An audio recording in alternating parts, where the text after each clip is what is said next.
Question number 21 में हमसे क्या कह रहा है, a cubical block of mass m and edge a slides down a rough inclined plane of inclination theta with a uniform speed. ठीक है, तो हमें सवाल में प्रश्न में साफ साफ कह रहा है ये जो स्पीड है वो आपको यूनिफॉर्म है यानी कि कांस्टेंट है।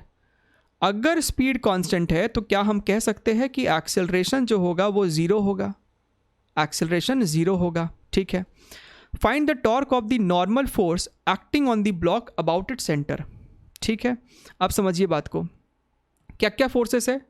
पहले तो एम जी साइन थीटा, ये एम जी कॉस थीटा। ठीक है, और ये दोनों के दोनों फोर्स 100% सेंटर ऑफ मास से ही पास कर रहे हैं।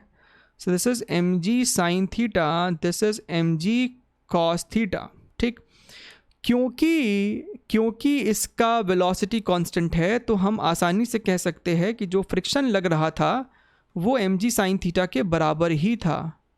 Since velocity is constant along the incline acceleration zero होगा, which means along the incline net force zero होगा, तो फ्रिक्शन की value M G sine theta के बराबर ही होगी, बराबर ही होगी। ठीक, हमसे कहता है find the torque of normal force. अब अधिकतर बच्चों को यही लगता है कि सर नॉर्मल तो सेंटर से ही पास किया होगा तो उसका टॉर्क पूछ ही क्यों रहा है, उसका टॉर्क पूछा ही क्यों, वो तो ज़ीरो होगा टॉर्क।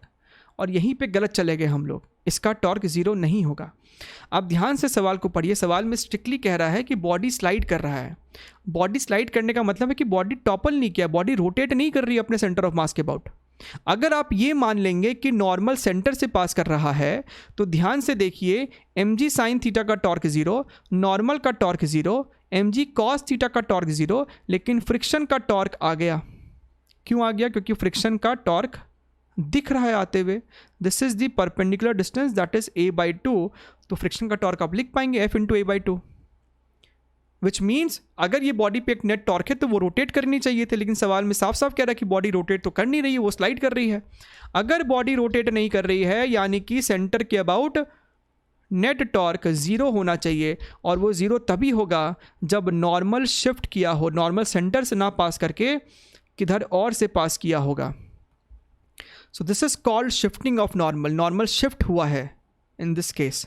ठीक है, normal has shifted and in such a manner, वो इस तरीके से शिफ्ट होगा कि वो फ्रिक्शन के टॉर्क को एग्जैक्टली कैंसिल आउट कर सके। ठीक है, तो आपको ये बात समझ में आ गया है ना कि नेट टॉर्क सेंटर ऑफ मास के अबाउट ज़ीरो होना चाहिए। ठीक है, ज़ीरो होने का मतलब है कि torque due to normal plus torque due to friction should be zero. ठीक है, अब ये एम जी साइन थीटा ये सेंटर ऑफ मास से पास करेगा, ये शिफ्ट नहीं करेगा। ठीक है, तो ये मत सोचा कि sir M G sine theta को शिफ्ट करा दो ना, नॉर्मल शिफ्ट करेगा। ठीक है, so torque due to normal plus torque due to friction total zero होना चाहिए। यानी कि अगर हमें नॉर्मल के कारण टॉर्क निकालना है तो क्यों ना सिंपली फ्रिक्शन के कारण टॉर्क निकाल लो। मैग्नीट्यूड में तो दोनों बराबर ही होंगे और हमें मैग्नीट्यूड ही निकालना है। So magnitude of torque due to normal is simply torque due to friction and that is nothing but f into a/2, f into a/2। So our answer is going to be mg/a/2 sine theta. That's it. ठीक, चलिए आगे बढ़ते, अगला सवाल question number 22। इस सवाल में क्या कह रहा है, A rod of mass m and length capital L lying horizontally is free to rotate about a vertical axis through its center. ठीक है, a horizontal force of magnitude capital F acts on the rod at a distance of L/4 from the center. The force is always perpendicular to the rod. Find the angle rotated by the rod during the time t after the motion starts. Starts शब्द का इस्तेमाल किया गया है। ठीक है, तो ये आपके सामने फिगर है, ये रॉड है, इस सेंटर के अबाउट ये रोटेट कर सकता है इस तरीके से। ठीक है, L/4 दूरी पे एक कैपिटल F का फोर्स लगाया गया जो कि कांस्टेंट इन मैग्नीट्यूड है और हमेशा रॉड से परपेंडिकुलर डायरेक्शन में है। रॉड का टोटल मास m है, टोटल लेंथ L है, तो हमसे ये पूछता है बताइए कितना एंगल रोटेट कर जाएगा इन t टाइम, ये रॉड कितना एंगल रोटेट कर गया होगा। ठीक, अब कितना एंगल रोटेट करेगा that is given by omega initial t plus half alpha t square. अब देखिए हमें कहता है कि motion starts from motion starts, यानी कि ओमेगा इनिशियल तो ज़ीरो है, इसका मतलब theta simply half alpha T square है। सो बेसिकली हमें सवाल में अल्फ़ा निकालना है कि अल्फ़ा कितना है। What is the value of alpha, ये आ गया, काम खत्म। ये निकालना कोई मुश्किल बात नहीं है। हमारे पास टॉर्क का एक इक्वेशन है, that is torque is equal to I into alpha, torque is equal to I into alpha. तो टॉर्क क्या होगा, force into perpendicular distance, that is F L by four, right. So F L by four, moment of inertia about this axis, that is going to be M L square by 12, M L square by 12 multiplied by alpha. ठीक है, यहाँ पे आपको ध्यान से देखिए, L से एक स्क्वायर खत्म, 4 से ये 3, so alpha is nothing but 3f upon m into L. इस अल्फा को यहाँ पे पुट कर दीजिए, therefore the angle rotated is how much, 3ft square divided by 2ml। So this is going to be your final answer. ठीक, चलिए आगे बढ़ते हैं। अगला सवाल क्वेश्चन नंबर 23 में हमसे क्या बोलता है, a square plate of mass 120 gram, edge 5 centimetre, rotates about one of the edges, if it has a uniform angular acceleration of this much, what torque acts on the plate. ठीक है, plate पे कितना torque act हो रहा है हमें ये बताना है। ठीक, अब आप ध्यान से समझिए, हमें इसका अल्फा दिया हुआ है, राइट, हमें इसका मास दिया हुआ है और इसका एज लेंथ दिया हुआ है। तो क्यों ना सबसे पहले ये पता कर ले कि इस एक्सिस के बाद मोमेंट ऑफ इनर्शिया है कितना, और वो हमें पता रहता है, this is nothing but M A square by 3, this is M A square by 3। तो टॉर्क पूछ रहा है ना, so torque is simply I into alpha, यानी कि M A square by 3 into alpha. ठीक है, अगर किसी बच्चे को ये एम ए स्क्वायर बाई 3 में तकलीफ है तो आप पैरेलल एक्सिस थ्योरम का इस्तेमाल कर सकते हैं। इस एक्सिस के अबाउट हमें पता होता है एम ए स्क्वायर बाई 12, यहाँ से यहाँ के लिए इसे शिफ्ट करके लगा दीजिए, दिस इज एल बाई और रादर ए बाई 2। तो ये आई कितना हो जाएगा, M A square by 12 plus M A by 2 का whole square, which is going to be M A square by 3। ठीक है, तो इस तरीके से इसको डिराइव भी किया जा सकता था, हालांकि ये फॉर्मूला याद होना चाहिए। So this is M A square by 3 into alpha, M की वैल्यू कितनी 120 है, इसे एस आई में कन्वर्ट कर लीजिए, दैट इज़ 0.12, ए की वैल्यू 5 सेंटीमीटर है, which is 5 into 10 to the power minus 2, उसका भी स्क्वायर यानी 25 into 10 to the power minus 4 multiplied by alpha, that is 0.2 divided by 3, divided by 3। ये कितना हो जाएगा, this is going to be 0.04, so 25 into 0.04 becomes 1। So हमारे पास यहाँ पे दिख रहा है 2 into 10 to the power minus 5 newton metre, torque है ना, newton metre. So this is the final answer. ठीक है, ये अपने इस सवाल का आंसर हो जाएगा। चलिए आगे बढ़ते हैं। अगला क्वेश्चन, अगले क्वेश्चन में हमसे बोलता है कि भैया डेटा जो है वो सेम ही लेना, डेटा जो है वो सेम ही लेना। कहने का मतलब है कि मास 120 ग्राम एंड एज 5 सेंटीमीटर। तो मास 120 ग्राम और एज जो है वो 5 सेंटीमीटर ले लो, लेकिन एक्सेलरेशन वो भी तो सेम होगा, वो है 0.2 radiance per second square. So alpha is 0.2 radiance per second square. लेकिन अब एज वाले एक्सिस नहीं है, एक डायगोनल वाला एक्सिस है। फिर से हमसे टॉर्क ही पूछ रहा है, तो कुछ नहीं बदला ना। इस डायगोनल के अबाउट मोमेंट ऑफ इनर्शिया क्या होता है, we have seen in the earlier question, ये होता है M A square by 12, right. So आपका जो टॉर्क हो जाएगा that is simply I into alpha. अब ये हो गया आपको M A square by 12 multiplied by alpha, right. M is 0.12, A square किया यानी कि 25 into 10 to the power minus 4, alpha की वैल्यू है 0.2 डिवाइडेड बाई 12।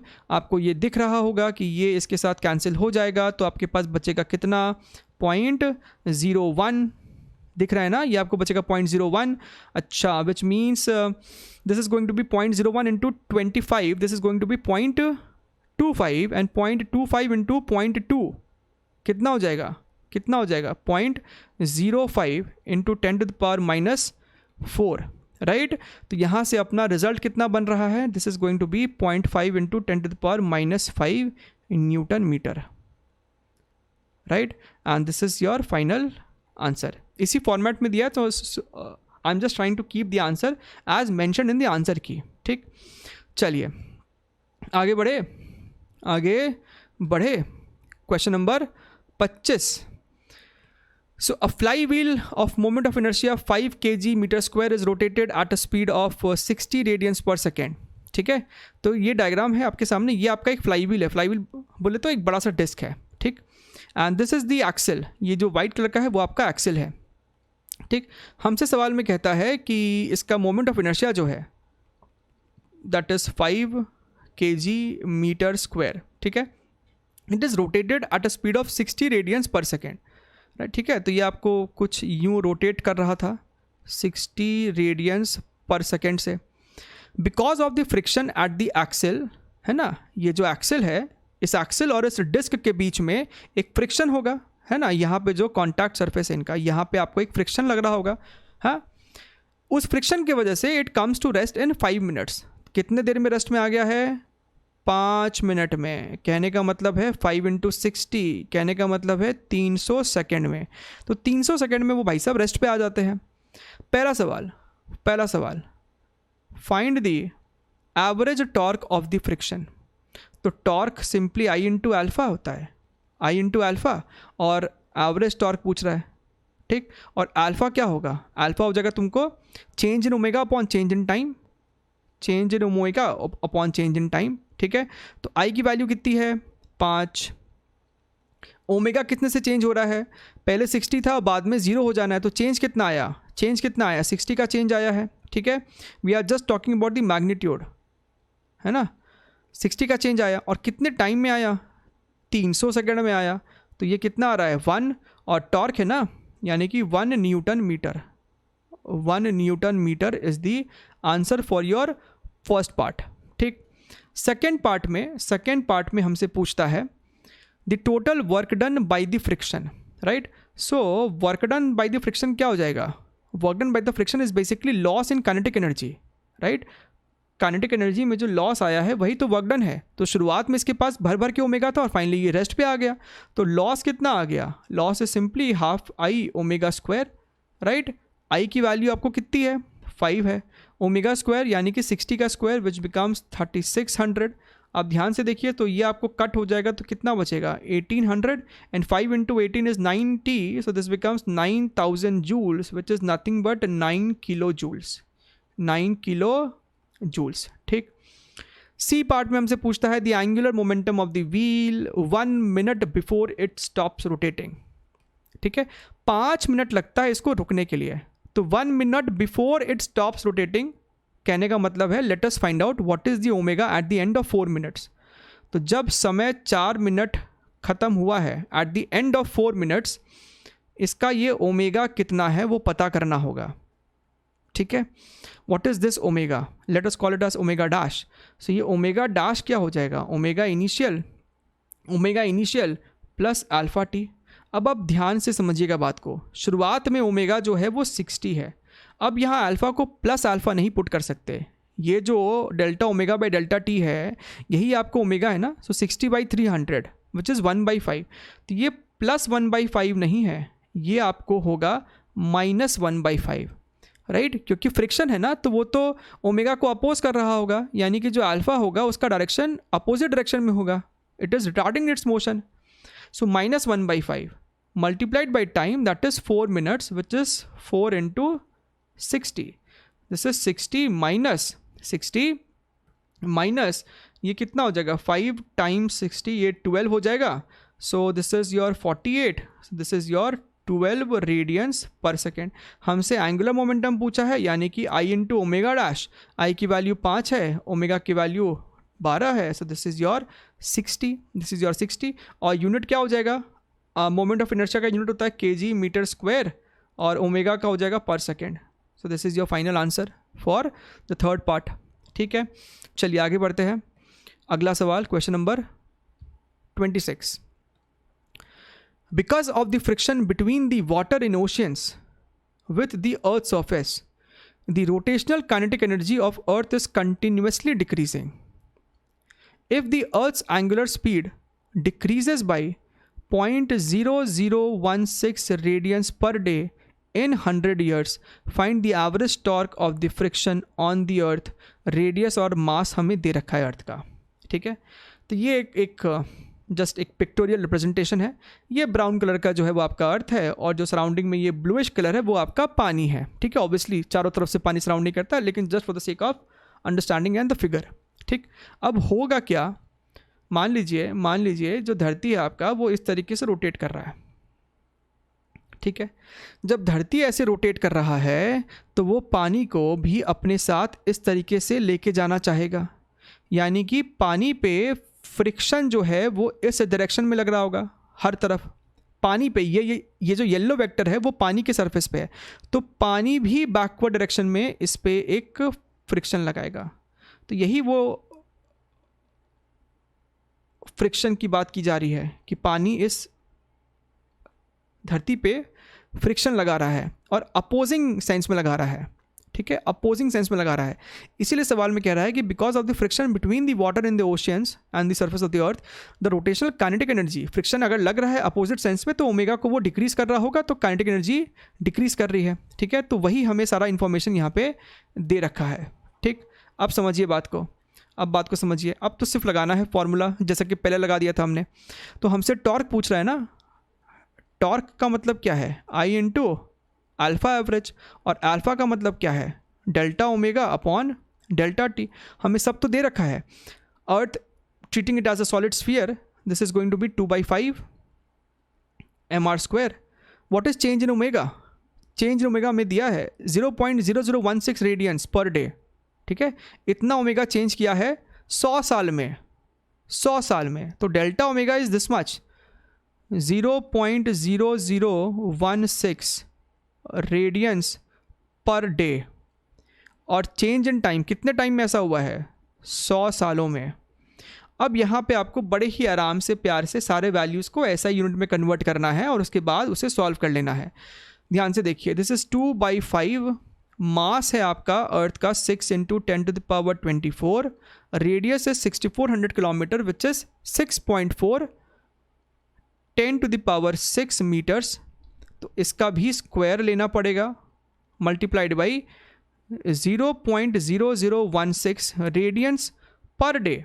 तो पहली बात तो ये डे को सेकंड में कन्वर्ट करना होगा, राइट। तो एक दिन में कितना, 24 घंटा इंटू 60, ठीक है। अच्छा, डिनोमिनेटर में हमारे पास 100 साल है, सो 100 इंटू 365, ठीक है, मल्टीप्लाइड बाई अगेन 24 इंटू 60। इसको आपको सॉल्व करना है। एंड ऑब्वियसली यहाँ पे तो हम इसे नहीं करने जा रहे हैं, ये आपको बस एक कॉन्सेप्ट होगा कि किस तरीके से सवाल को अटैक करना है।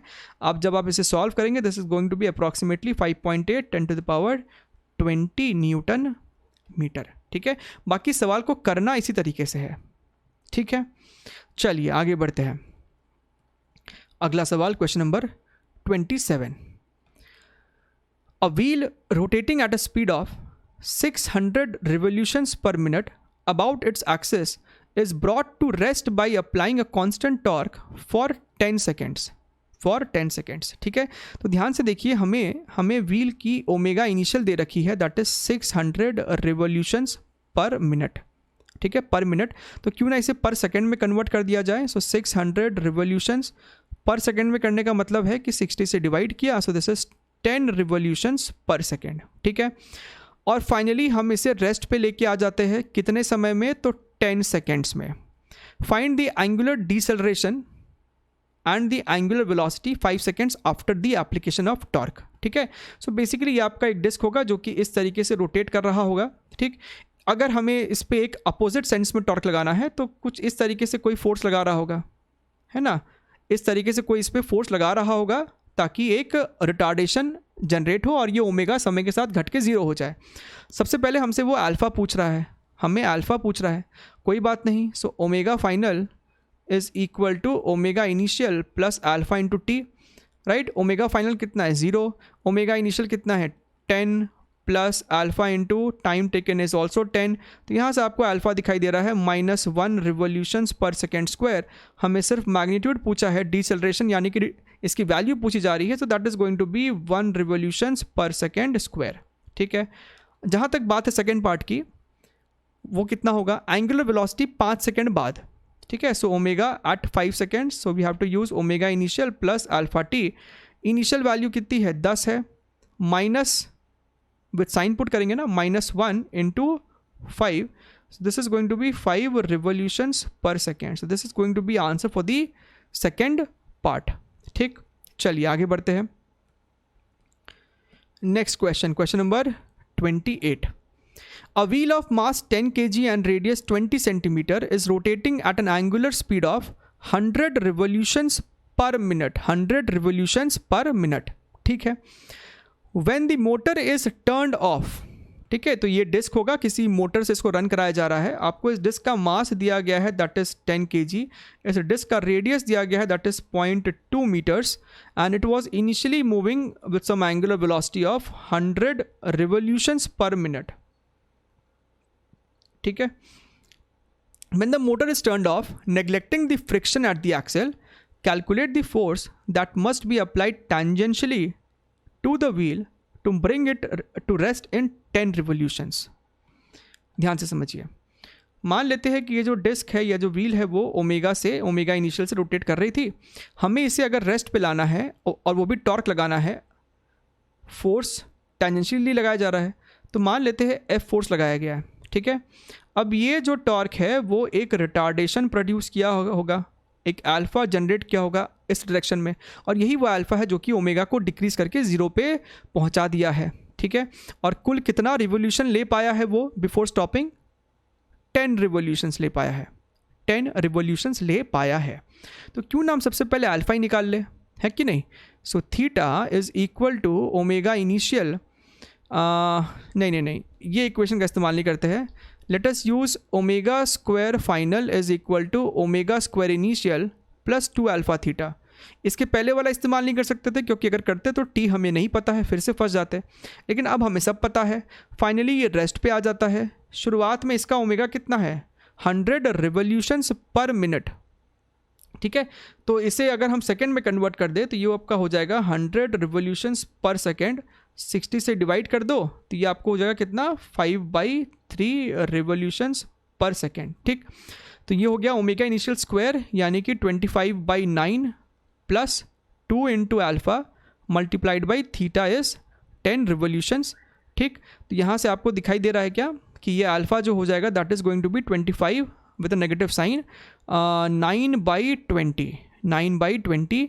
तो ये आपको हो जाएगा 5 और ये हो जाएगा 4। सो this is -5/36 revolutions per second square.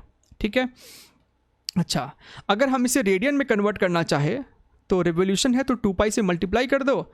This is going to be 5 × 2π/36 radians per second square, which means ये 2 और 36 कैंसिल होके 18 हो गया। तो 5π नेगेटिव साइन तो है ही upon 18 radians per second square. ठीक है। अगर आपसे सिर्फ ये मैग्नीट्यूड पूछ रहा है, राइट, हमें फोर्स का मैग्नीट्यूड पूछा गया है। अब आप ध्यान से देखिए, यही वो फोर्स है जो कि ये अल्फ़ा डेवलप किया होगा। ठीक है। तो क्या रिलेशन होता है? हमें पता है ना कि torque is nothing but I into alpha, और ये फोर्स कितना टॉर्क प्रोड्यूस कर रहा है? F into R. This is your I into alpha. ठीक। तो हमसे ये F पूछा है विच मीन्स हमें I into alpha by R कर देना है। I कितना होगा? एक डिस्क के लिए I कितना होता है? mr² / 2 multiplied by alpha multiplied by 1/r, right. तो आपका एक r और एक स्क्वायर तो ख़त्म। So basically mr alpha by 2। m की वैल्यू कितनी है? अब पुट कीजिए। m की वैल्यू 10 है, r की वैल्यू जो है वो 0.2 है, अल्फ़ा की वैल्यू सिर्फ मैग्नीट्यूड ही पुट करना है। सो 5π/18 और एक 2 हमारे पास ऑलरेडी यहाँ पे है प्रेजेंट नीचे में। ठीक है। तो ये आपको हो जाएगा कितना? 0.1। 10 × 0.1 is 1। So simply you have 5 × π is nothing but 3.14 divided by 8 ठीक है। और इसे आप सॉल्व कीजिए, you will get the value 0.87 newton. 0.87 newton and this is our final answer. This is your final result. ठीक है। चलिए आगे बढ़ते हैं। अगला सवाल, question number 29. A cylinder rotating at an angular speed of 50 revolutions per second is brought in contact with an identical stationary cylinder. ठीक है। तो यहाँ पे आपके सामने एक फिगर है। ये ग्रीन वाला जो सिलेंडर है वो शुरुआत में 50 रिवोल्यूशंस पर सेकेंड से रोटेट कर रहा था। ठीक है। फिर हमने एक सिमिलर सिलेंडर, ये जो बाजू में ऑरेंज वाला है, सिमिलर सिलेंडर को इसके कांटेक्ट में लेके आए हम। Because of the kinetic friction torque acts on the two cylinders accelerating the stationary one and decelerating the moving one. अब बात को समझिएगा कि यहाँ पे जो हो रहा है वो क्यों हो रहा है। ये जो ग्रीन वाला है, अभी ऑरेंज वाला रेस्ट पे था, ये जो ग्रीन वाला सिलेंडर है उसका ये पॉइंट जो कि इस ऑरेंज वाले के साथ कांटेक्ट में होगा, आप ध्यान से देखिए तो इस पॉइंट के पास एक वेलोसिटी होगी which is basically omega into R, right. तो ये वाला पॉइंट जो है इस पॉइंट के मुकाबले स्लिप करने वाला है, फॉरवर्ड डायरेक्शन नीचे की तरफ मूव कर रहा है, राइट।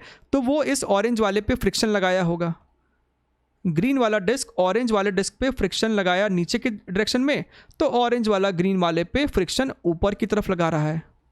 तो आपको ये बात समझ में आना चाहिए कि इस ऑरेंज वाले पे जो फ्रिक्शन लग रहा है उसके वजह से ये डिस्क ऐसे रोटेट करेगा, और ग्रीन वाले पे जो फ्रिक्शन लग रहा है उसके वजह से इसका ओमेगा जो है वो डिक्रीज करेगा, वो डिक्रीज करेगा। तो ये तो हमको समझ में आया कि फ्रिक्शन क्यों लगा, due to the relative motion at the contact point, और फ्रिक्शन के लगने की वजह से लेफ्ट वाले का ओमेगा समय के साथ डिक्रीज हो रहा है और राइट वाले का ओमेगा समय के साथ इंक्रीज हो रहा है। ऐसा कब तक चलता रहेगा, कब तक दोनों के बीच में फ्रिक्शन लगता रहेगा? फ्रिक्शन तब तक लगता है जब तक there is a relative motion, right. तो फ्रिक्शन उस वक्त लगना बंद हो जाएगा जिस वक्त दोनों कॉन्टैक्ट पॉइंट का, दोनों ही कॉन्टैक्ट पॉइंट का वेलोसिटीज सेम हो। दोनों contact point over here 1 and point number 2, ये V1 और V2 जैसे ही बराबर हो जाएगा दोनों का फ्रिक्शन बंद हो जाएगा, दोनों का फ्रिक्शन बंद हो जाएगा। V1 क्या होगा? V1 होगा इसका ओमेगा इंटू R1, इसका ओमेगा 1 होगा इंटू R, दोनों आइडेंटिकल सिलेंडर है तो रेडियस सेम है, और V2 होगा उसका एंगुलर वेलोसिटी इंटू R, यानी कि omega 1 is equal to omega 2। तो यहाँ से हम ये कंक्लूड कर पाए कि फ्रिक्शन उसी वक्त वैनिश हो जाएगा जैसे ही दोनों का एंगुलर स्पीड से सेम हो जाएगा। हमसे सवाल में यही पूछ रहा है, if the common magnitude of the acceleration and deceleration be 1 revolutions per second square, how long will it take before the two cylinders have equal angular speeds? Equal angular speeds, ठीक है। तो हमें सवाल में अल्फा दे दिया गया है कि ये जो फ्रिक्शन लग रहा था उसके वजह से इस पे जो रिटार्डिंग अल्फा है वो 1 revolutions per second square है, और इस पे जो अल्फा है वो बेसिकली इसको एक्सेलरेट कर रहा है, इसका ओमेगा को बढ़ा रहा है। मैग्नीट्यूड में ये भी 1 revolutions per second square है, ठीक है। तो कितना टाइम लगेगा जब दोनों इक्वल ओमेगा पे आ चुके होंगे? तो दोनों इक्वल ओमेगा पे जब आए होंगे तो दोनों का ओमेगा 25 होगा, है कि नहीं। इसका जो ओमेगा है वो 1 revolutions per second से डिक्रीज हो रहा है, यानी कि 1 सेकेंड बाद इसका ओमेगा 49 हो चुका होगा और इसका 1 हो चुका है। 2 सेकेंड बाद इसका 48 हो गया है और इसका 2 हो गया है, ठीक है। तो ये घटते घटते 25 पे आया होगा और ये बढ़ते बढ़ते 25 पे गया होगा। उस वक्त दोनों का ओमेगा सेम होगा। तो हमसे पूछता है कितना टाइम लगा, राइट। तो फेयरली सिंपल। अगर हम इस वाले की बात करें तो फाइनली इसका ओमेगा 25 पहुंचाना है। शुरुआत में 0 था, अल्फा की वैल्यू 1 है, time t, so t is nothing but 25 second, 25 seconds, ठीक है। तो ये तो हो गया इसका आंसर। लेकिन हमने जो ये एनालिसिस यहाँ पे अभी किया है वो भी बड़ा इंपॉर्टेंट है एक एडवांस के पॉइंट ऑफ व्यू से, कि फ्रिक्शन कब लगना बंद होता है। जब दोनों के कॉन्टैक्ट पॉइंट का वेलोसिटी सेम हो जाए, ठीक। चलिए अगला सवाल, question number 30th। A body rotating at 20 radians per second is acted upon by a constant torque providing it a deceleration of 2 radians per second square, ठीक है। At what time will the body have kinetic energy same as the initial value if the torque continues to act, ठीक है। तो सवाल के हिसाब से एक बॉडी है जो कि शुरुआत में 20 रेडियंस, ओमेगा इनिशियल जो था वो 20 रेडियंस पर सेकेंड था, ठीक है। एक कांस्टेंट टॉर्क लगाया गया which is providing a deceleration. So it is obvious कि अल्फ़ा का सेंस ऐसा रहा होगा, ये अल्फ़ा है which is 2 radians per second square, ठीक है। So at what time the body have kinetic energy same as the initial value the torque continues to act. अब बात समझिएगा, इस अल्फ़ा की वजह से जो भी टॉर्क लग रहा है वो ये अल्फ़ा प्रोड्यूस किया है। इस अल्फ़ा की वजह से इसका ओमेगा धीरे धीरे डिक्रीज़ होगा, ठीक है, फिर 0 होगा, ठीक है। अब ये टॉर्क क्योंकि कंटिन्यूड है लगना, यानी कि अब इसका ओमेगा अपोजिट डायरेक्शन में इंक्रीज होना चालू हो जाएगा, और इंक्रीज होते होते होते होते मान लीजिए कि दोबारा से 20 रेडियंस पर सेकेंड हो गया, राइट। तो इस समय जो इसका काइनेटिक एनर्जी है वही काइनेटिक एनर्जी अब इसका होगा। तो हमसे पूछ रहा है कि इस सिचुएशन से इस सिचुएशन पे आने के लिए कितना टाइम लगेगा, ठीक है। तो बात को समझिए, क्यों ना हम वो टाइम पता कर ले जब इसका स्पीड 20 से 0 हुआगा और फिर उसको 2 टाइम्स कर देंगे, क्योंकि 20 से 0 होने पे जो इसको टाइम लगेगा वही टाइम इसको दोबारा 0 से 20 होने पे लगेगा इन दी अपोजिट डायरेक्शन, ठीक। So let us find time taken by the disc to come from 20 to 0, यानी कि ओमेगा फाइनल 0 ले लो, ओमेगा इनिशियल तो 20 रेडियंस पर सेकेंड है, अल्फ़ा नेगेटिव हो जाएगा क्योंकि वो रिटार्डेशन है, so 2 radians per second square. Time निकाल लो, ठीक है। So 0 is equal to 20 minus 2t, so t is going to be 10 second. इतना टाइम लगा है इसको 20 से 0 पे आने के लिए, तो 0 से दोबारा 20 पे आने के लिए सेम टाइम लगा होगा। So our answer that is total time is going to be 2 into 10, that is your 20 second. So this is your final result. Question number 31, इस सवाल में हमारे पास एक लाइट रॉड है जिसका लेंथ 1 मीटर है, and this is pivoted at its centre, and 2 masses 5 kg and 2 kg are hung from the ends as shown in the figure. Find the initial angular acceleration of the rod assuming that it was horizontal in the beginning. ठीक है, तो figure में यहाँ पे दिया हुआ है, ये आपका वो रॉड है, लाइट रॉड है, मासलेस रॉड है, 1 मीटर लेंथ है, यहाँ पे 2 kg वाला मास, यहाँ पे 5 kg वाला मास यहाँ पे इसके साथ सस्पेंडेड है, ठीक है। तो ऑब्वियसली आपको समझ में आ रहा होगा कि 5 kg के वजह से डाउनवर्ड डायरेक्शन में 50 न्यूटन लगेगा, यहाँ पे 20 लगेगा, तो 50 इज़ डोमिनेटिंग 20, राइट। तो ये जो रॉड है वो क्लॉकवाइज सेंस में रोटेट करेगा, तो हमें वही इनिशियल एंगुलर एक्सेलरेशन पूछा जा रहा है, ठीक है। तो ये रहा आपका वो रॉड, और अगर हम ध्यान से देखें सो इस डायरेक्शन में यहाँ पे लेफ़्ट साइड में डाउनवर्ड डायरेक्शन में आपको 20 न्यूटन लग रहा है, इधर में अपने को 50 न्यूटन लग रहा होगा, ठीक। अच्छा, जनरली इस किताब में हमें कहीं पे भी जी की वैल्यू 10 लेने के लिए नहीं बोला गया है, तो अगर आपको जो आंसर की दिया हुआ है उसके साथ मैच करना है तो 9.8 हर जगह लेने का कोशिश कीजिए, ठीक है। So for calculation we are going to write G as 9.8 metres per second square, right. तो यहाँ पे आपको जो वेट है वो 2g है, लास्ट में g की वैल्यू सब्स्टिट्यूट कर देंगे, यहाँ पे जो वेट है वो आपको 5g है, एंड इस पॉइंट के अबाउट चीज़ें जो है वो रोटेट करेगी, रॉड इस पॉइंट के अबाउट आपको रोटेट करेगा, ठीक। अच्छा, तो क्या करेंगे, ये पॉइंट को C बोल दिया, तो C पॉइंट के अबाउट नेट टॉर्क निकाल लीजिए, net torque about C point निकाल लीजिए, that should be equal to I into alpha, right.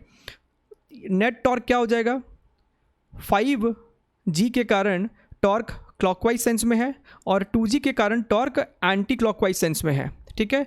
तो जाहिर सी बात है कि 5g का जो टॉर्क होगा वो डोमिनेट करेगा, so we can write 5g multiplied by ये दूरी, this is the perpendicular distance.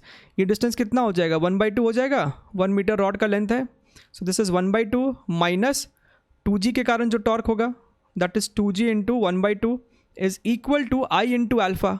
अब I कितना होगा, I इस पूरे सिस्टम का होगा, ध्यान से देखिए इस पूरे सिस्टम का होगा, तो यहाँ से हम I को लिख सकते हैं 2 kg का, और ये डिस्टेंस क्या है, ये आपका हाफ है, this is also half, so 2 into R square 1/2 whole square plus 5 kg multiplied by half square, ठीक है। तो ये आपको I हो जाएगा, यहाँ से हाफ स्क्वायर अगर बाहर निकाल दो कॉमन, सो बेसिकली 1/4 बाहर निकलेगा, 2 + 5 is going to be 7, so this is 7/4 kg metre square. तो इसे यहाँ पे सब्स्टिट्यूट कर दीजिए, this is your 7/4 times alpha, ठीक है। तो ये कितना हो गया, 5g/2 माइनस 2g/2, ये हो गया आपको 3g/2 is equal to 7/4 alpha, और यहाँ से हम 4 कैंसिल कर दिए, तो अल्फ़ा अपना हो जाएगा 6g/7, so 6 multiplied by 9.8 divided by 7, ठीक है। इसे आप कैलकुलेट कीजिए तो आपका जो आंसर है वो आएगा approximately 8.4 radiance per second square. ठीक, बढ़िया एकदम। ठीक है, चलिए आगे बढ़ते हैं। इसी के कंटिन्यूएशन में अपना अगला सवाल है, ये अपना अगला सवाल है। इस सवाल में हमसे क्या कह रहा है, suppose the rod in the previous problem has a mass 1 kg distributed uniformly over its length, find the initial angular acceleration of the rod. ठीक है, तो कॉन्सेप्ट वही लगेगा, लेकिन अब यहाँ पे रॉड के पास भी एक मास है। अगर रॉड के पास एक मास है तो अब हमको रॉड का भी मोमेंट ऑफ इनर्शिया कंसिडर करना पड़ेगा। बात समझ में आ रही है? ये आपको रॉड है, ठीक है, इस तरीके से चीज़ें रोटेट करने वाली है with some initial angular acceleration alpha, right. और जैसा कि पहले भी दिखाया था, यहाँ पे 2g है और यहाँ पे अपने पास 5g है। Late us right it over here, 2g and 5g। ये डिस्टेंस 1/2 मीटर, ये डिस्टेंस भी 1/2 मीटर, लेकिन अब रॉड का भी मास है, दैट इज़ 1 kg। ठीक है, ऑब्वियसली रॉड का जो वेट होगा वो सेंटर से ही पास करेगा, तो वो कोई टॉर्क प्रोड्यूस करेगा नहीं फॉर रोटेशन। ठीक है, वो सी पॉइंट के बाद कोई टॉर्क प्रोड्यूस करेगा नहीं, तो वो फोर्स को यहाँ पे शो करने का कोई मतलब नहीं है। फिर से आपको टॉर्क का इक्वेशन लिखना पड़ेगा, that is 5g multiplied by half minus 2g multiplied by half is equal to I into alpha. तो एक बार फिर से आई कैलकुलेट कर लेते हैं, तो ये वाले मास का क्या आया था, 2 times half square plus 5 half square plus, अब ये रॉड का भी होगा, that is ml square by 12। Rod का क्या होता है सेंटर ऑफ मास के about, ml square by 12। Rod की मास 1 kg है, लेंथ इसका 1 मीटर है, तो ये आपको इफेक्टिवली 1/12 ही हो गया। तो यहाँ से कितना आया था, 1/4 कॉमन लिया था हमने, तो 2 + 5 7 आया था, तो 7/4 प्लस 1/12। ठीक, तो यहाँ से अगर हम 12 LCM ले लें तो 3 ऊपर चला जाएगा, 3 7 21 और 1, this is 22/12 which is 11/6 kg metre square. तो ये अपना आ गया मोमेंट ऑफ इनर्शिया। इसे यहाँ पे सब्स्टिट्यूट कर देते हैं, तो ये अपना हो जाएगा 11/6 मल्टीप्लाइड बाई अल्फ़ा, तो ये अपना हो गया 3g/2 is equal to 11/6 alpha. और यहाँ से ध्यान से देखें अगर, तो ये आपको 3 हो गया, सो अल्फ़ा की वैल्यू हो जाएगी 9g/11, right. So alpha is equal to 9 into 9.8 divided by 11। ठीक है, और इसे जब सॉल्व करेंगे तो ये आपको approximately 8 radiance per second square निकल के आएगा। ठीक, सेकेंड पार्ट में हमसे क्या पूछ रहा है, ध्यान से देखिए। सेकेंड पार्ट में पूछता है, find the tension in the supports to the blocks of mass 2 kg and 5 kg। ठीक, तो हमसे ये पूछ रहा है कि ये जो सपोर्ट है, यहाँ पे टेंशन कितना है और यहाँ पे टेंशन कितना है। इसे सॉल्व करने के लिए दोनों ब्लॉक्स का FBD यानी कि फ्री बॉडी डायग्राम अलग अलग बनाना होगा। तो 2 kg का बनाएंगे और 5 kg का बनाएंगे। ध्यान से देखिएगा, 2 kg पे डाउनवर्ड डायरेक्शन में 2g लग रहा है, ऊपर टेंशन T1, यहाँ पे ऊपर टेंशन T2 और डाउनवर्ड डायरेक्शन में 5g। अच्छा, ये जो रॉड का एक्सेलरेशन है, एंगुलर एक्सेलरेशन, वो क्लॉकवाइज है, यानी कि 5g का जो लीनियर एक्सेलरेशन होगा वो डाउनवर्ड डायरेक्शन में होगा, राइट। और ये कितना हो जाएगा, ये कितना होगा, ये a, this is going to be alpha into this arm length, that is half. और अल्फा कितना सॉल्व किया है, 8, so 8 times half which is equal to 4 metres per second square, right. इसका मतलब ये जो 5 kg है वो नीचे जा रहा है 4 मीटर्स पर सेकेंड स्क्वायर से, और ये 2 kg ऊपर जा रहा है with 4 metres per second square. अब बस हमें इक्वेशंस लिखना है, तो सबसे पहले इसका लिखते हैं। ये कितना हो जाएगा इस वाले का, T1 minus 2g is equal to mass into acceleration. So T1 is equal to 2g कितना होता है, g है अपना 9.8, right. So 19.6 plus 8, so this becomes 27.6 newton. तो ये पहले वाले का हो गया। और दूसरे वाले का अगर हम इक्वेशन लिखें तो ये क्या होगा, नीचे एक्सेलरेशन है इसका, यानी कि 5g minus T2 is equal to 5 into A. This becomes T2 is equal to 5 into 9.8 minus 5 into A, और A की वैल्यू 4 है, ठीक है। अब ये 5 into 9.8 कितना हो जाएगा, 5 8 40 45, so this is 49 minus 20, this is 29 Newton, this is 29 Newton.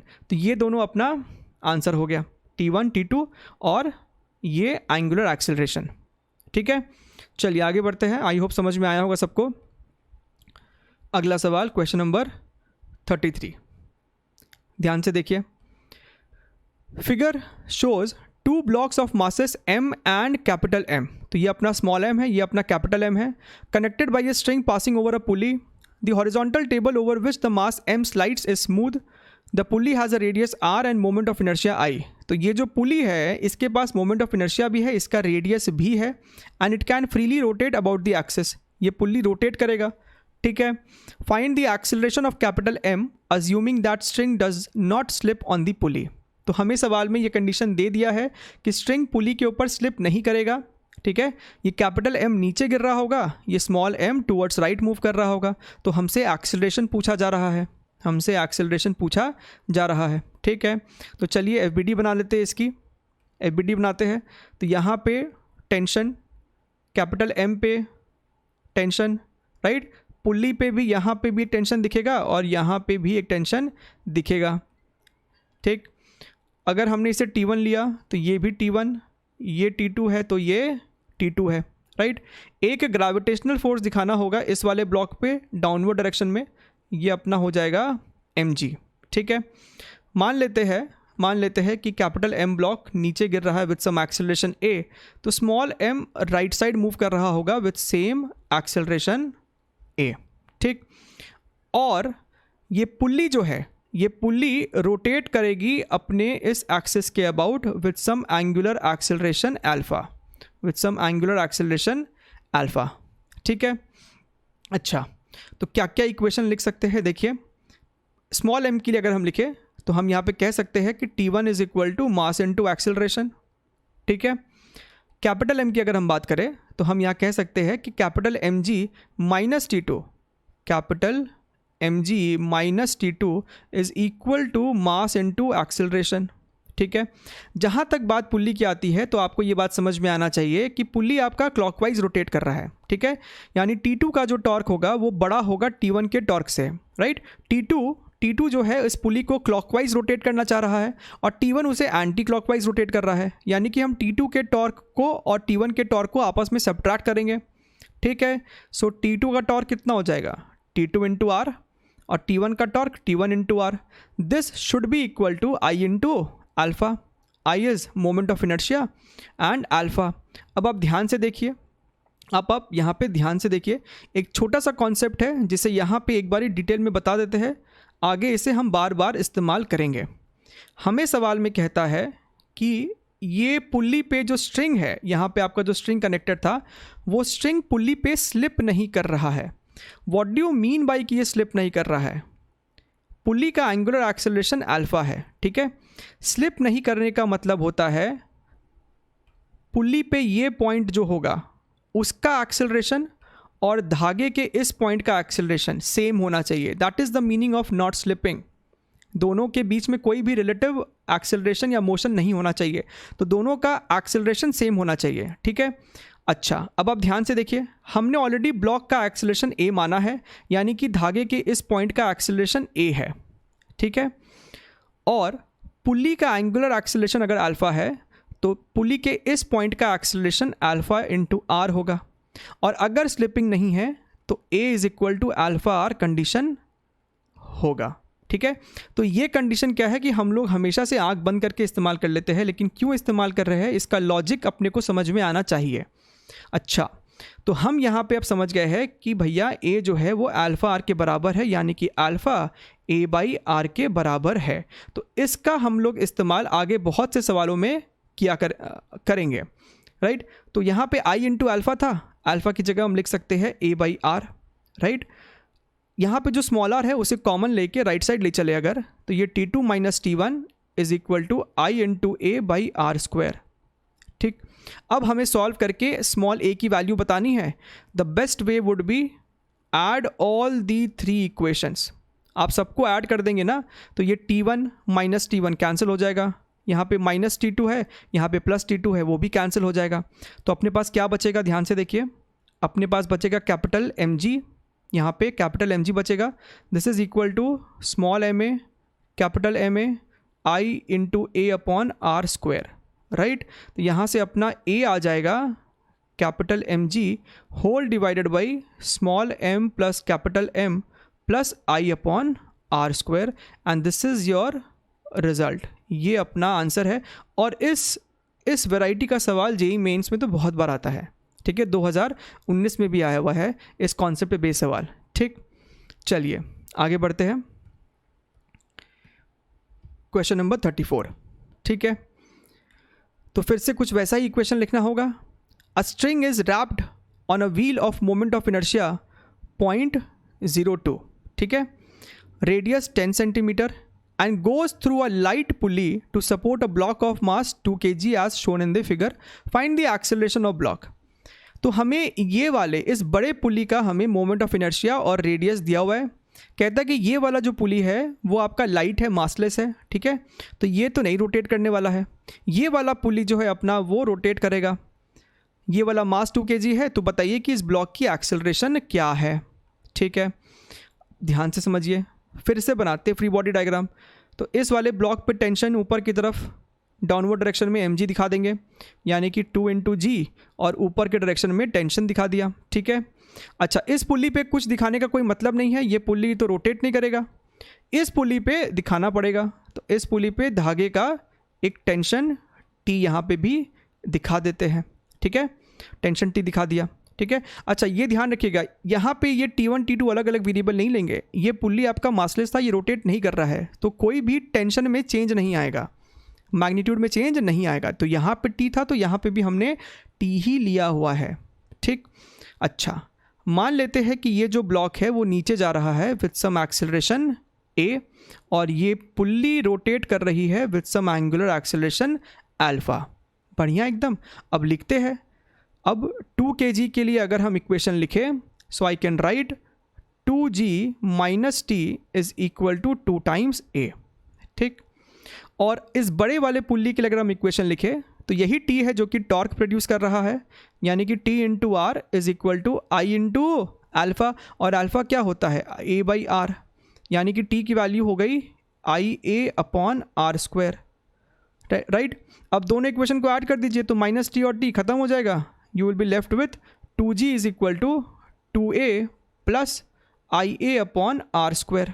ठीक है, तो यहाँ से आपका a का वैल्यू आ रहा है 2g upon 2 plus I by R square, यानी कि 2 into 9.8 whole divided by 2 plus moment of inertia is 0.2 divided by radius आपका 0.1 है, उसका स्क्वायर किया तो 0.01 हो जाएगा. ठीक है, तो यहाँ से डेसिमल को हटा दिया तो ये आपको हो रहा है 2 into 9.8 divided by 2 plus 20 that is 22, which is 9.8 divided by 11. 9.8 divided by 11, और इससे जब आप सॉल्व करेंगे you will get approximately 0.89 meters per second square.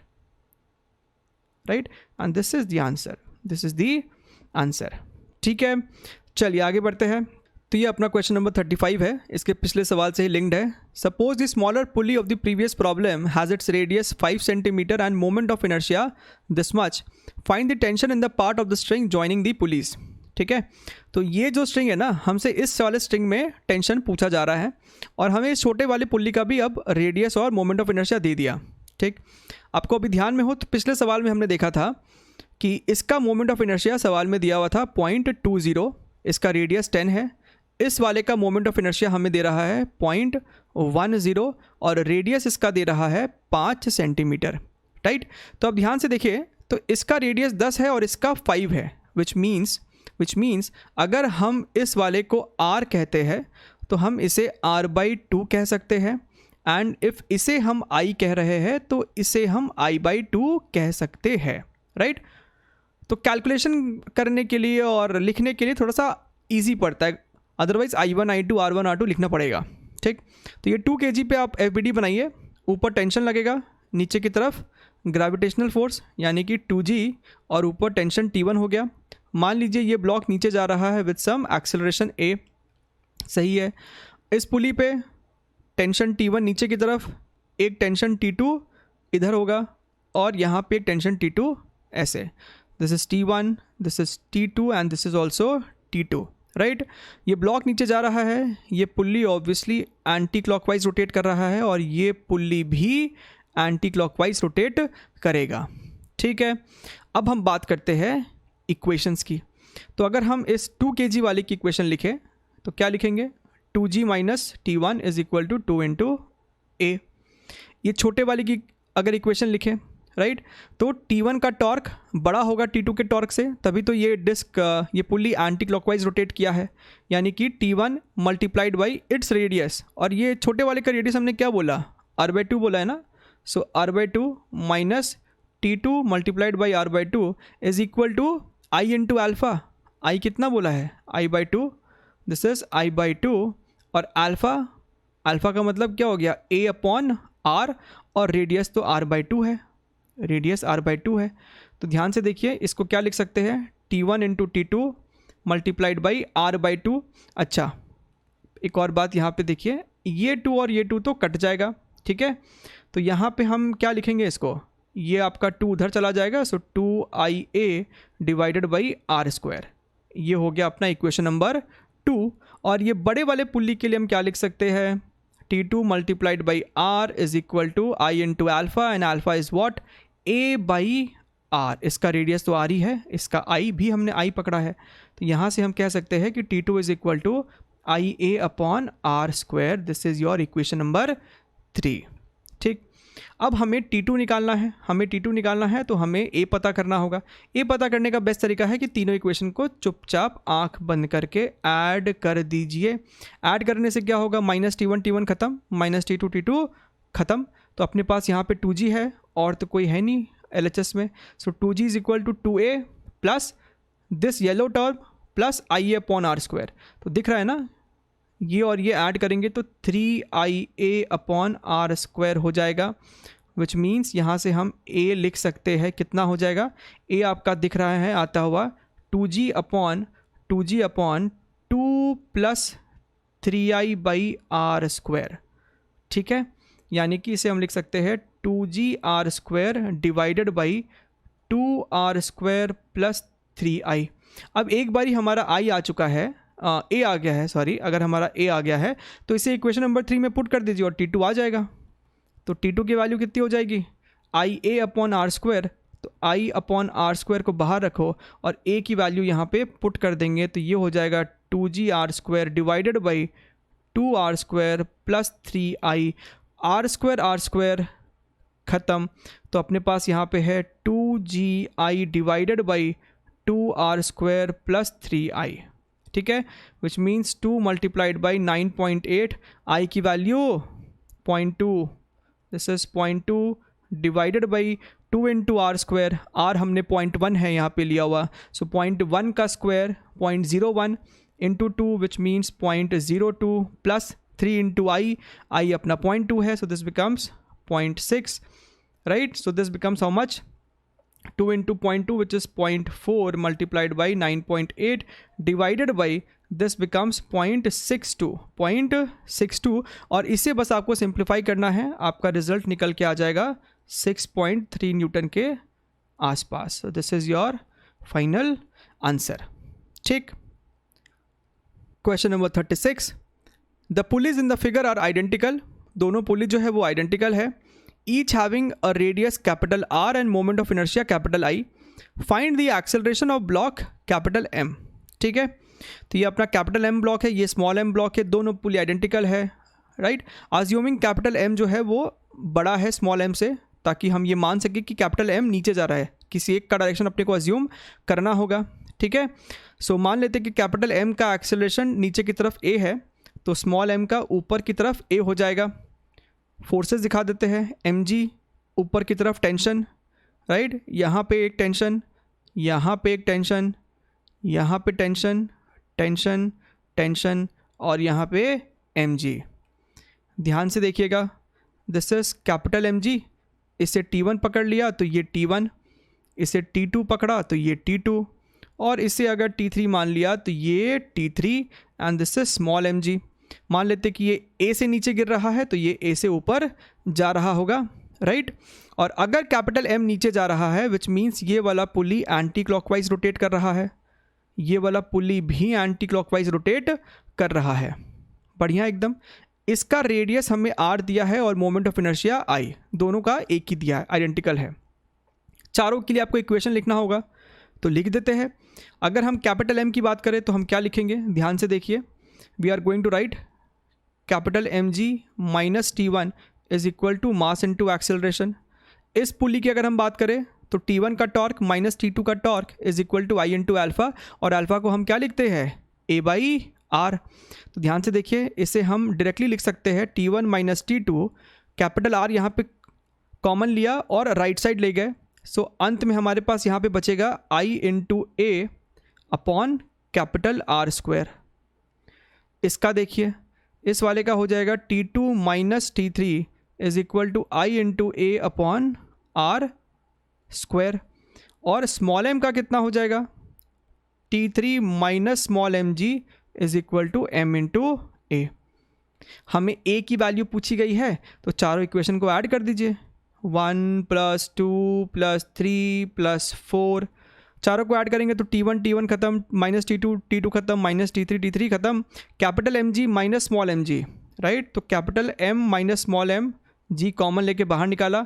यहाँ पे देखिए कैपिटल M है, स्मॉल m है, और ये वाली टर्म दो बारी है तो क्यों ना A को कॉमन ले ले, तो capital M plus small m plus 2I by R square. तो यहाँ से मेरा रिजल्ट आ गया, that is capital M minus small m multiplied by G divided by capital M plus small m plus 2I upon R square, and this is your final result. यही होगा acceleration का answer, ठीक है, this is the answer. चलिए आगे बढ़ते हैं। अगला सवाल, क्वेश्चन नंबर 37। ध्यान से देखिए सवाल को, बेहतरीन क्वेश्चन है ये भी एक। The descending pulley shown in the figure has a radius 20 centimetre and moment of inertia this much. The fixed pulley is light and the horizontal plane frictionless. Find the acceleration of the block if its mass is 1 kg. ठीक, तो हमें इस वाले block का मास दिया है 1 kg, और ये वाला जो पुली है इसके बारे में भी इंफॉर्मेशन दिया है। इसका रेडियस है अपने पास 0.2 मीटर्स और इसका मोमेंट ऑफ इनर्शिया है 0.2 kg मीटर स्क्वायर। ठीक है, हमसे क्या पूछ रहा है, find the acceleration of the block. Block का एक्सेलरेशन बताइए, कितना एक्सेलरेशन है इसका। ठीक, ध्यान से समझिए, पुल्ली इस केस में सिर्फ रोटेट नहीं करेगा, आपको दिखना चाहिए पुल्ली जो है वो नीचे भी गिर रहा है। पुल्ली नीचे गिर रहा है, एट द सेम टाइम ये रोटेट भी कर रहा है, ये रोटेट भी कर रहा होगा कुछ एंगुलर एक्सेलरेशन अल्फा से। ठीक, अब ध्यान से देखिए थोड़ा सा, इस पुल्ली को अगर हम थोड़ा सा यहाँ पे बड़ा करके बना दे, राइट, तो हमने क्या बोला, हमने बोला कि ये पुल्ली नीचे जा रहा है, मान लेते हैं किसी एक्सेलरेशन ए से, और रोटेट कर रहा है किसी एंगुलर एक्सेलरेशन अल्फा से। ठीक है, अब ध्यान से देखिए, पुल्ली के इस तरफ का जो धागा है, जो स्ट्रिंग है, वो बिल्कुल भी मूव नहीं कर रहा है, वो बिल्कुल भी मूव नहीं कर रहा है। और हालांकि क्वेश्चन में कहीं मेंशन नहीं है स्लिपिंग के बारे में, लेकिन हम मान के चल रहे कि कहीं पे भी कोई स्लिपिंग नहीं है। अगर कहीं पे भी कोई स्लिपिंग नहीं है, राइट, तो जो एक्सेलरेशन धागे का होगा वही एक्सेलरेशन पुल्ली के इस पॉइंट का होगा। पुल्ली के जस्ट बाजू में जो धागा है, पुल्ली के जस्ट बाजू में जो ये धागा है, वो धागा तो रेस्ट पे है, वो धागे का कोई एक्सेलरेशन नहीं है, यानी कि पुल्ली के इस पॉइंट का भी कोई एक्सेलरेशन नहीं होना चाहिए। अब ध्यान से देखिए, पुल्ली के इस पॉइंट का दो एक्सेलरेशन है, एक लीनियर एक्सेलरेशन की वजह से ए नीचे, और एंगुलर की वजह से टैंजेंशियल ऊपर की तरफ आएगा, that is alpha into R. So this is alpha into r and this is a, and since there is no slipping, we have to say that acceleration of string is equal to acceleration of this point, और इसका 0 है, यानी कि ए और alpha are आपस में बराबर रहा होगा, बराबर रहा होगा।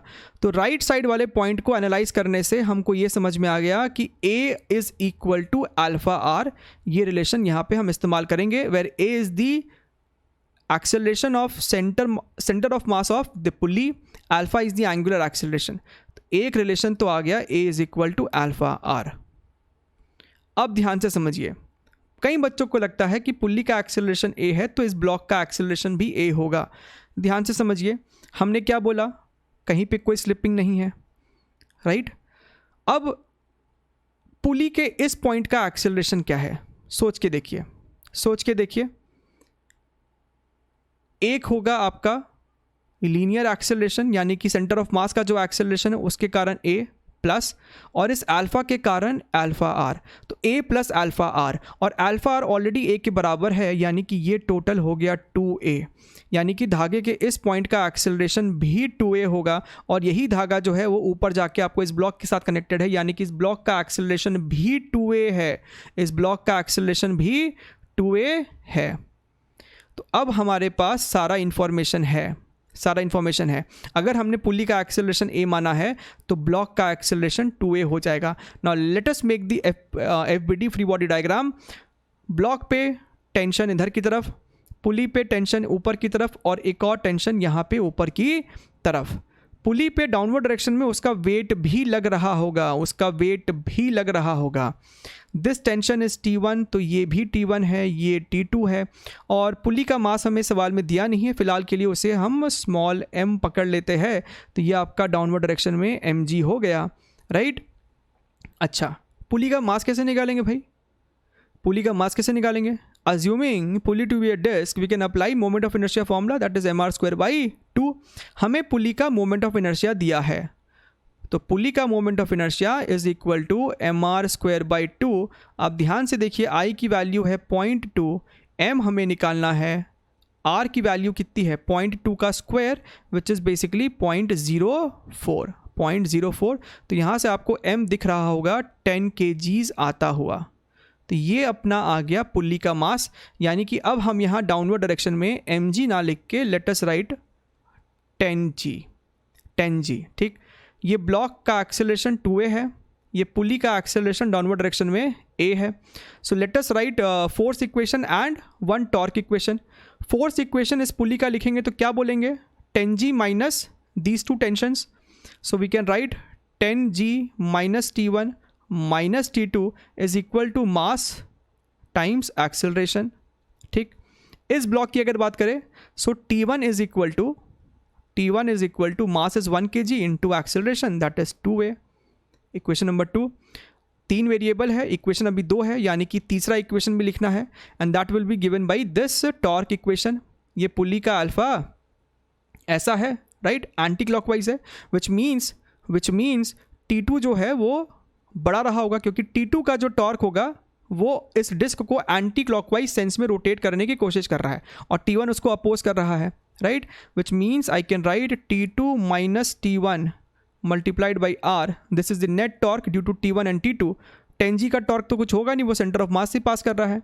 This is equal to I into alpha, and alpha is nothing but a by R। तो यहाँ से हम कह सकते हैं T2 minus T1 is equal to IA upon R square. This is your equation number 3, equation number 3, ठीक। अब देखिए, अब क्या कर सकते हैं, हमें यहाँ पे a की वैल्यू निकालनी है। अच्छा, a की वैल्यू निकालनी है, so we have to solve this equation. क्या रहेगा इसका बेस्ट तरीका, इसको सॉल्व करने का बेस्ट तरीका क्या रहेगा? क्यों ना हम ये करें कि T1 की जो वैल्यू है वो इक्वेशन नंबर 1 एंड 3 दोनों में ही पुट कर दे, राइट। T1 की जो वैल्यू है वो इक्वेशन नंबर 1 और 3 में दोनों में ही पुट कर दे। तो अगर पुट कर देंगे, T1 की वैल्यू अगर 1 में पुट करेंगे तो क्या लिखेंगे, this is going to be 10g minus T1 की जगह आ जाएगा यहाँ पे माइनस 2a, तो माइनस 2a को उधर ले जाएंगे तो वो 12a बन जाएगा। So 10g minus T2 is equal to 12a, this is your fourth equation. और T1 की वैल्यू यहाँ पे भी सब्स्टिट्यूट कीजिए, सो T2 माइनस 2a, राइट, और उस माइनस 2a को उधर ले जाएंगे तो ये अपना हो जाएगा T2 is equal to IA upon R square plus 2a, right. अब यहाँ से हमें T2 को एलिमिनेट करना है, तो क्यों ना दोनों इक्वेशन को ऐड कर दिया जाए, दोनों इक्वेशन को ऐड कर दो। तो ये कितना हो जाएगा, this is going to be 10G and this is going to be IA upon R square plus 14A। तो यहाँ से अपना A का वैल्यू कितना आ जाएगा, 10G upon I by R square plus 14, right, and this is A। हमें 2A निकालना होगा, तो यहाँ से जो भी आंसर आएगा उसका ट्वाइस करेंगे। सो 10 इंटू 9.8 डिवाइडेड बाई I की वैल्यू, व्हाट इज़ दिस, अच्छा ये I अपॉन आर स्क्वायर है, ध्यान से देखिए I अपॉन आर स्क्वायर है ना, तो I की वैल्यू अपनी कितनी है 0.20 है और R की वैल्यू है 0.2, उसका स्क्वायर किया तो 0.04, so this becomes 5। So I by R square is 5 plus 14, so this becomes 98 divided by 19। हमारा जो आंसर होगा that is basically 2A, which means इसको ट्वाइस कर देंगे, so 196 by 19 and this value is approximately how much, this is going to be approximately 10.3 meters per second square. This is your final result. ठीक है, चलिए आगे बढ़ते हैं। Question number 38.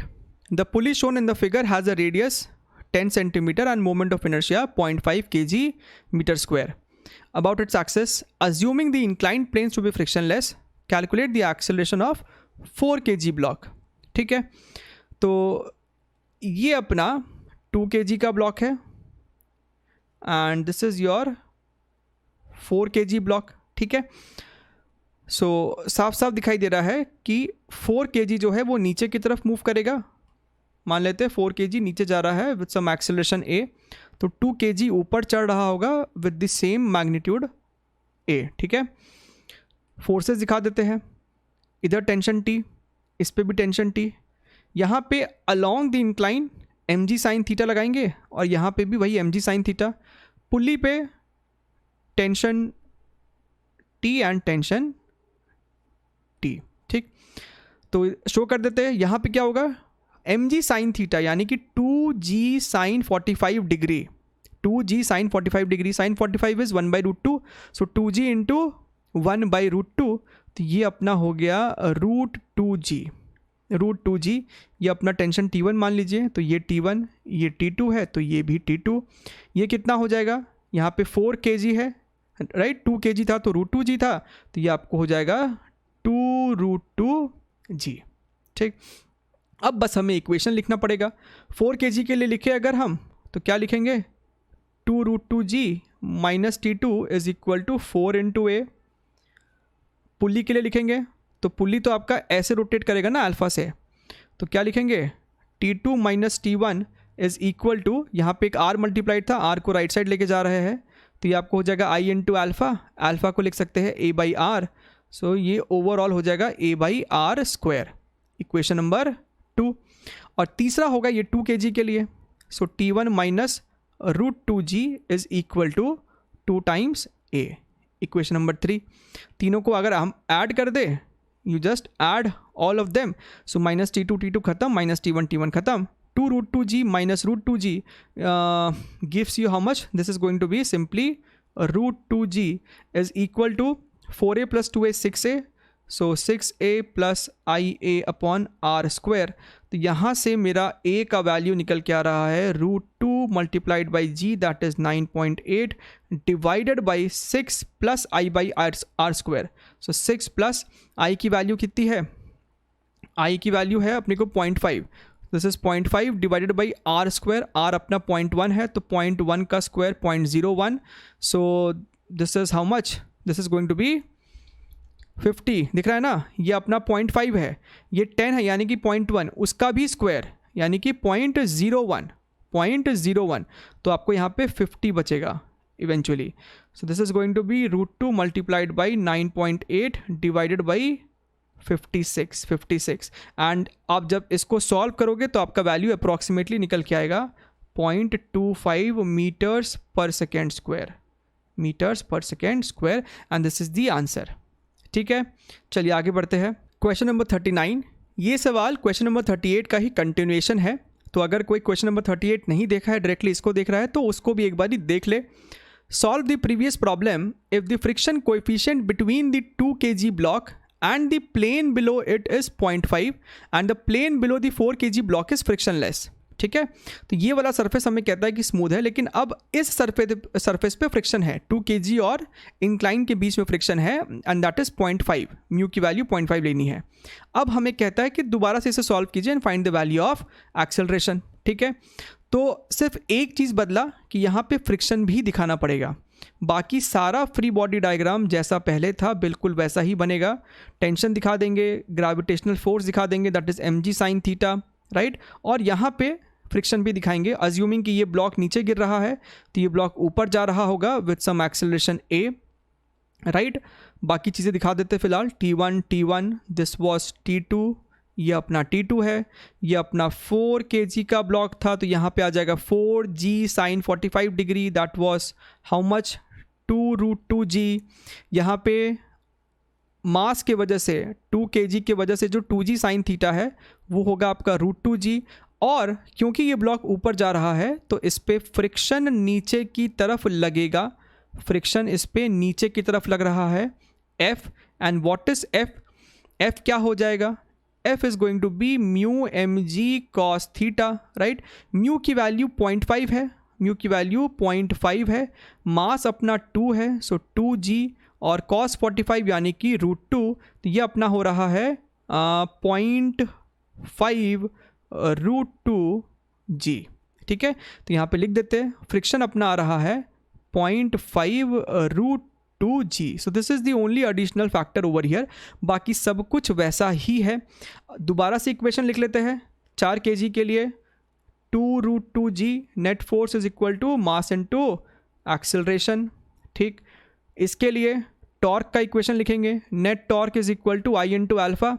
तो T2 का टॉर्क डोमिनेट क्या होगा? T1 के टॉर्क को क्लॉकवाइज रोटेट कर रहा है, तो ये आपको हो गया फिर से T2 minus T1 is equal to I into A. यहाँ पे एक R भी मल्टीप्लाइड ब्रैकेट में, उसे हम राइट साइड में लेके चले जाएंगे अभी. So I into A upon R, A upon R, और यहाँ का भी एक और R राइट साइड आएगा तो ये अपना हो गया था R², right. This was equation number 2.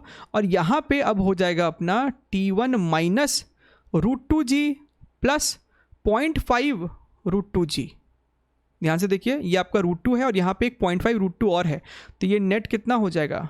1.5 √2g is equal to 2 times a. Equation number 3.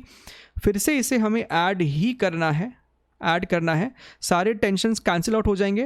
This is 2√2, this is 1.5 √2 यानी कि 0.5 √2g बचेगा. RHS में आपका वही है 6a प्लस IA/r², राइट. सो यहाँ से अपना a का वैल्यू आ गया है 0.5 √2g divided by 6 plus I/r², right, r², यानी कि अपना a का जो वैल्यू हो गया 0.5 √2 multiplied by 9.8 divided by 6 plus I की वैल्यू अपनी 0.5 है, R की वैल्यू 0.1 है, तो 0.5 अपॉन 0.1 का स्क्वायर करेंगे तो 50 हो जाएगा. So this is going to be 50, right. इसको सॉल्व करेंगे तो ये एग्जैक्टली पिछले वाले का हाफ होने वाला है. सब टर्म सेम है, खाली यहाँ पे एक 0.5 आ गया है, यानी कि पिछले वाले आंसर का एग्जैक्टली ये हाफ हो जाएगा, विच मीन्स ये है 0.125 metres per second square. This is your answer. ठीक है, चलिए आगे बढ़ते हैं. Question number 40. A uniform meter stick of mass 200 grams is suspended from the ceiling through 2 vertical strings of equal lengths fixed at the ends. A small object of mass 20 gram is placed on the stick at a distance of 70 centimeter from the left end. Find the tension in the 2 strings. ठीक है, तो ये आपको छोटा वाला मास है 20 ग्राम का, ये आपका बड़ा मीटर स्टिक है जिसका मास 200 ग्राम है. तो हमसे पूछता है कि बताइए ये वाले धागे में और ये वाले धागे में टेंशन कितना है. ठीक, तो ये जो कैटेगरी ऑफ सवाल है, these are basically equilibrium problems. ठीक है, जहाँ पे आपको सिस्टम कंप्लीट इक्विलिब्रियम में है, which means translational equilibrium and rotational equilibrium. तो हमें 2 इक्वेशन लगाना होता है इसमें, एक नेट फोर्स इक्वल्स टू 0 और एक नेट टॉर्क इक्वल्स टू 0. ठीक है, अच्छा, हमें सवाल में क्या दिया है? हमें सवाल में दिया है कि ये जो मास है वो लेफ़्ट वाले एंड से 70 सेंटीमीटर के दूरी पे है. ठीक है, चलिए दोबारा से एक बार इस ब्लॉक को या फिर इस मीटर स्टिक को बना लेते हैं and let us show all the forces acting on this meter stick. एक तो पहले टेंशन ही दिखा देते हैं, ठीक है। टेंशन लग रहा होगा T1 and T2, right. Gravitational force यानी कि मीटर स्टिक का जो अपना मास है 200 ग्राम्स, उसके कारण डाउनवर्ड डायरेक्शन में ग्रेविटेशनल फोर्स लग रहा होगा। ये आपको कितना हो जाएगा, मास इंटू ग्रेविटी, मास है 0.2 kg, सो 0.2 इंटू जी, ठीक। और अपना ये जो 20 ग्राम है ये कुछ यहाँ पे रखा है, तो डाउनवर्ड डायरेक्शन में उसका भी वेट आएगा, that is going to be 0.02 g, ठीक। आप ध्यान से अगर देखें तो ये वाला जो मास है, ये जो यहाँ पे मास है 20 ग्राम, ये यहाँ से 30 सेंटीमीटर के डिस्टेंस पे रखा हुआ है, दिस इज 30 सेंटीमीटर, ठीक। अब अगर नेट फोर्स बराबर 0 करे तो T1 T2 ऊपर लग रहा है, T1 T2 ऊपर लग रहा है, this should be equal to 0.2 g plus 0.02 g, this is 0.2 g plus 0.02 g, यानी कि हम कह सकते हैं that T1 plus T2 is nothing but 0.22 g, ठीक। अब बात करते हैं नेट टॉर्क की। So we can write net torque equals to 0 about any point, A B C, even इस पॉइंट के अबाउट लिख सकते हैं। लेकिन कौन सा पॉइंट चुनना है वो एक बड़ा खास बात है। हमेशा एक ऐसा पॉइंट चुनिए ताकि मैक्सिमम वेरिएबल वहीं से टॉर्क 0 प्रोड्यूस कर दे, ठीक है। अगर हम पॉइंट B चुनते हैं तो T2 का टॉर्क उसके अबाउट 0 होगा, तो डायरेक्टली हमको T1 निकल आएगा। अगर हम पॉइंट A चुनते हैं तो T1 का टॉर्क A पॉइंट के अबाउट 0 होगा और हमें डायरेक्टली T2 निकल के आ जाएगा, ठीक है। आप चुनने को C पॉइंट भी चुन सकते हो, लेकिन तब T1 T2 दोनों का टॉर्क होगा, राइट। तो हमें दोनों इक्वेशन को सॉल्व करना होगा, T1 प्लस T2 और इक्वेशन नंबर 1 को, right. So let us take net torque about point B, let's make it 0। अब ध्यान से देखिए, T2 के अबाउट T1 का टॉर्क होगा और नीचे वाले दोनों वेट्स का टॉर्क होगा। T1 इस मीटर स्टिक को B पॉइंट के अबाउट क्लॉकवाइज रोटेट करने का कोशिश कर रहा होगा, ठीक। और ये दोनों जो वेट है B पॉइंट के अबाउट मीटर स्टिक को एंटी क्लॉकवाइज रोटेट करने का कोशिश कर रहे हैं। तो हम T1 का टॉर्क लिख सकते हैं T1 इंटू 100, राइट। यहाँ से ये जो दूरी है ये आपको 100 सेंटीमीटर है, this is equal to 0.2 g का torque, 0.2 g multiplied by 50 plus 0.02 g का torque, so 0.02 g multiplied by 30, ठीक है। तो यहाँ से आप ध्यान से देखिए अगर, तो ये 0 से 0 कैंसिल हो जाएगा, this is going to be 10 T1 is equal to 5 into 0.2, तो ऐसे ही 1 हो गया, this is simply g plus 3 into 0.02 यानी कि 0.06, सो 0.06 ग्रेविटी g, यानी कि T1 की वैल्यू हो जाएगी अपने को 9.8 plus 0.06 multiplied by 9.8 divided by 10, ठीक है। इसे आप जब सॉल्व करेंगे तो आपका वैल्यू अप्रॉक्सीमेटली 1.04 न्यूटन निकल के आएगा। एक बारी T1 आ गया तो इक्वेशन नंबर 1 में T1 की वैल्यू सब्स्टिट्यूट कीजिए तो T2 निकल आएगा। T2 क्या हो जाएगा, 0.22 g minus T1, so we have 0.22 multiplied by 9.8 minus T1 is 1.04 और इसे सॉल्व करने पे you will get approximately 1.12 Newton. So these two are your answers. ठीक है।